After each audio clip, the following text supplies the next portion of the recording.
What's up, dog, everybody? It's Torrential Downfall. Last time we looked at the powerful story of Anastasia.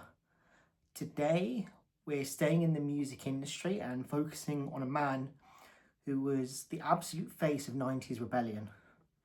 He was a fire starter, so let's all just breathe and not look too deep into any bad will or omen. A man who was banned, feared and vilified. We're talking about the iconic Keith Flint, the lead singer of the Prodigy. If you can cast your mind back to 1996, the Prodigy releases the video for Firestarter. It's in black and white, set in an abandoned London underground tunnel. And there's Keith, neon hair, piercings, and an energy that felt like a physical assault. The reaction? Pure panic. The BBC received a record-breaking number of complaints from parents saying Keith was too scary for children. He was literally voted the scariest man in Britain. The media didn't see a performer. They saw a threat to youth culture.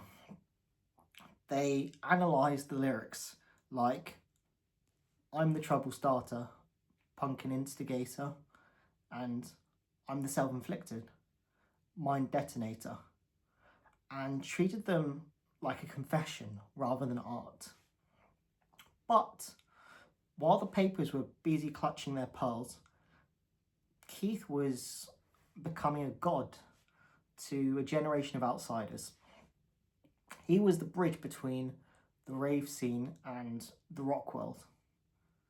He gave a voice to the kids who felt self-inflicted, the ones who felt messy, loud, and ultimately misunderstood.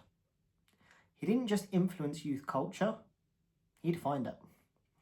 The music was a massive success because it tapped into raw, unadulterated frustration.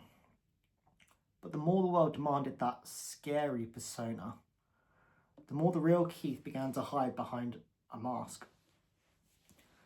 In March 2019, the fire went out. Keith was found dead in his home in Essex. He'd taken his own life at the age of 49.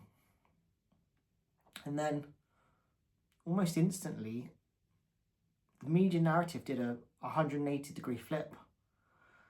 Suddenly, the scariest man in Britain was gone. And in his place was a man the media started calling a national treasure.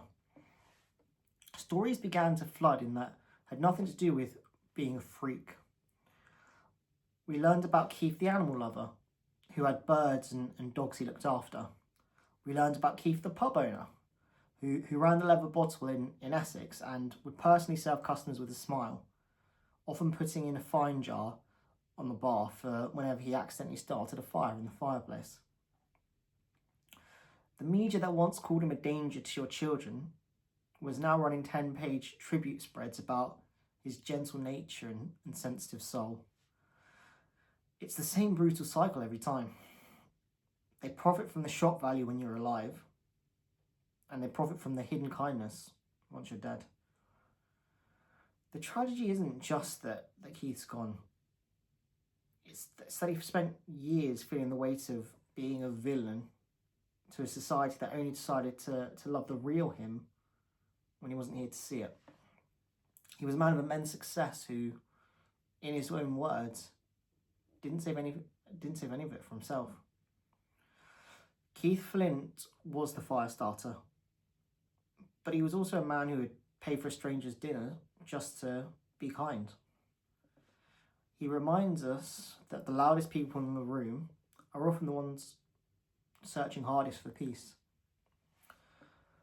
Keith died from suicide after hanging himself, and he'll never know the kind words said about him in the media, because that only came after he died. So, next time you see a villain in the headlines, ask yourself, are they fueling the fire? Or are we the ones holding the matches? Thanks for listening, everyone. And as long as it hurts no one, do something nice for yourself today.